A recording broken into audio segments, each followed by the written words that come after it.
that. I'll just cut that out. What's up everyone? Welcome back to my channel. So today I wanted to tell you the story of how I quit dating and then I met my boyfriend. So in 2013, I decided that I was going to take a whole year of just focusing on my relationship with God, and I just completely kept boys out of the picture. And that was actually when I became friends with Hesky, but we were not dating at the time. So back in 2010, I ended up going to the church that he was already attending, and I didn't even know his name. I actually mistook him for someone else. For 3 years, I thought his name was something else. Hey guys, my name is Hesky.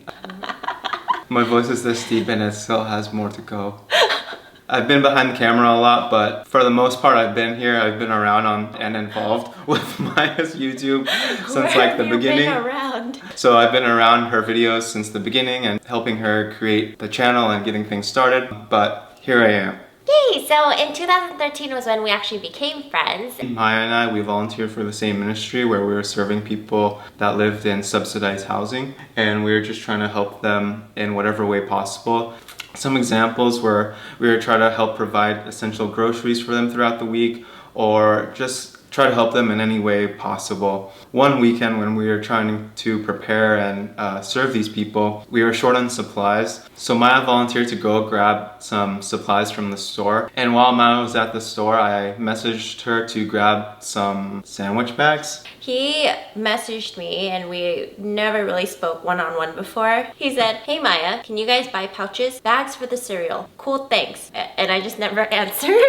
That was when we basically became acquaintances. So that was 2013 when we were acquainted with each other. So now we fast forward to 2014 where like our friends and I from church sort of commit to going out to eat a lot, particularly going out and grabbing Korean food through the summer. We sort of did that for 3 months straight. They sort of ended up making like a Facebook group to basically ship us together, but we're here. That was basically how we became closer friends, because we were hanging out in groups.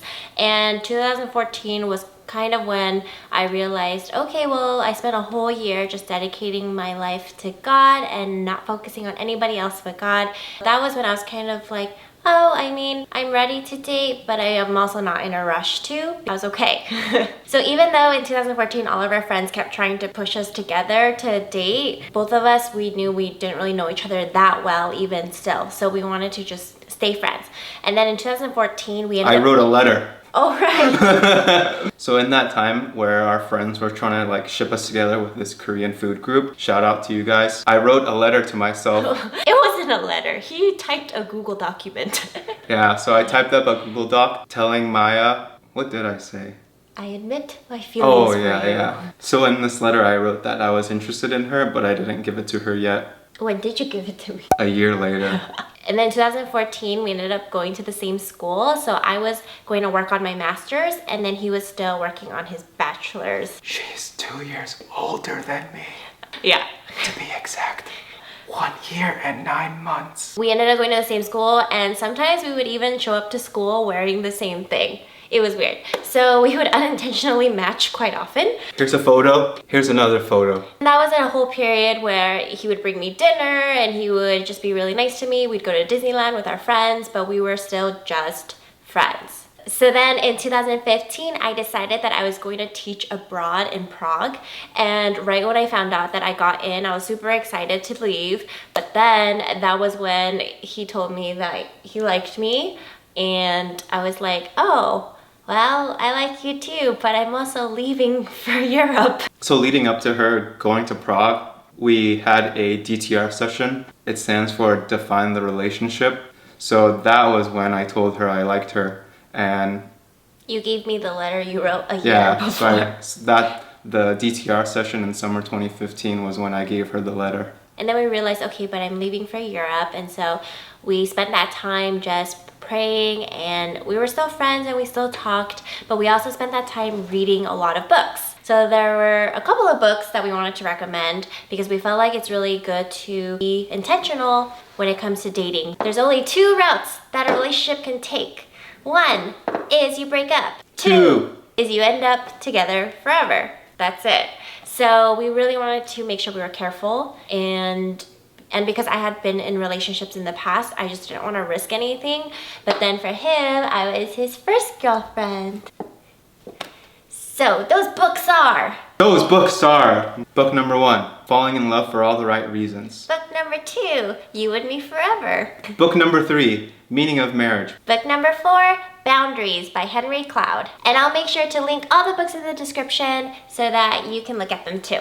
That's also a perfect time for you to like, comment, and subscribe. Now we're gonna move on to a Q&A session. So on my Instagram, follow at MileyX3, I ask people to ask questions for us that we can help answer, and hopefully you find it helpful too. Not that we are experts in relationships, but we have taken it very slowly and carefully, and so we have now been boyfriend and girlfriend for almost 5 years.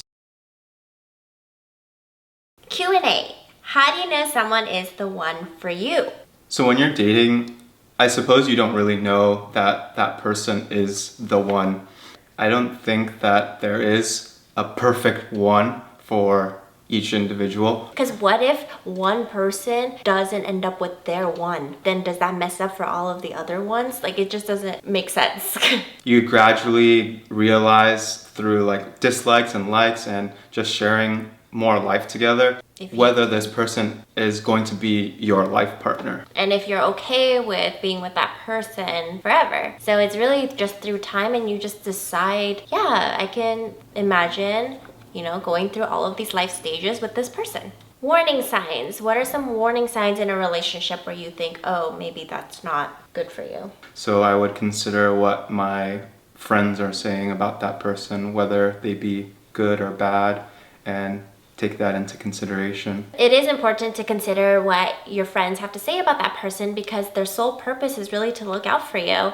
So you want to just take that into consideration, because it's really easy to be blinded by our feelings. And so just seeing what your friends have to say about that person, just take it into consideration. Also, you want to ask yourself this question of, does this person make me a better person? A better person doesn't mean that, you know, you never fight. It just means when you do fight, are you able to fight better and be kinder and more patient? Okay, when will we get married? So right now we're still working on our careers. So we want to get that established first and stable until we can put some plans for marriage. Our intention is definitely to get married, and we've been very mindful of that. We want to make sure that the timing is right. So make sure you subscribe and stick around, because you'll know when it happens. Follow her on Instagram, follow me on Instagram so that you know. How do you have a healthy relationship? For us, what's been really helpful is we've been able to keep the bridge of communication open. So communication is really important, and we also want to make sure that we share the same values. So even though we are two different people, at our core, do we share the same values about, you know, different perspectives on life? So an example of a core value in our relationship is our relationship with God. We always just want to make sure that's healthy. When that's healthy, our relationship is healthy. And more so just because that's sort of at the core of our values, it dictates what our other values are as well. Things like how we view money, how we view family, how we view work, that's all stemming from our trust in God. And something that's also really important in our relationship is trust. But that took time. It's not like that trust happened in the first month of us dating. It was just always talking and communicating about our feelings. So something that really helped us was asking the question, did I do anything to bother you this week? And that kind of creates an atmosphere where he can share and I can share. When you do ask that question, you want to make sure that you can take it. So you can't just dish it out and not be receptive of how feedback. how the other person's feeling. So we did that a lot in the beginning of our relationship, just to create that space of honesty. So next question, what are important things you should know before going into a relationship with someone, or before deciding to be in a relationship with someone? What I remember the most from one of the books is that there's always going to be a separation between us. We're not always going to see eye to eye on certain things. That's when our values will clash. That's why we have communication, and why we want to keep that open between each other. Yeah, and I think it's helpful to know and accept, of course we're going to have differences, and that's okay. So accepting that it's okay to be different. But on the flip side, having similarities is really helpful, because for us, we got closer because we both like working out, we both love Disneyland, we both had the same group of friends, and we had loved all the same food. So it is helpful to share interests with that person. Something else to consider is their family background. Not that it dictates or completely defines a person, but it's just good to know where they're coming from. And then also lifestyle. How do they live their life on a day-to-day basis? What's their routine like? It's just important to know those things. And you can find out all of that even just as friends. Best way to end an argument.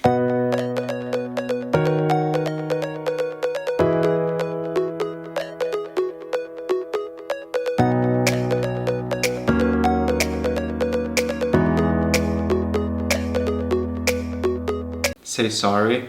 Best way to end an argument for us is to pray. That's how we close our arguments.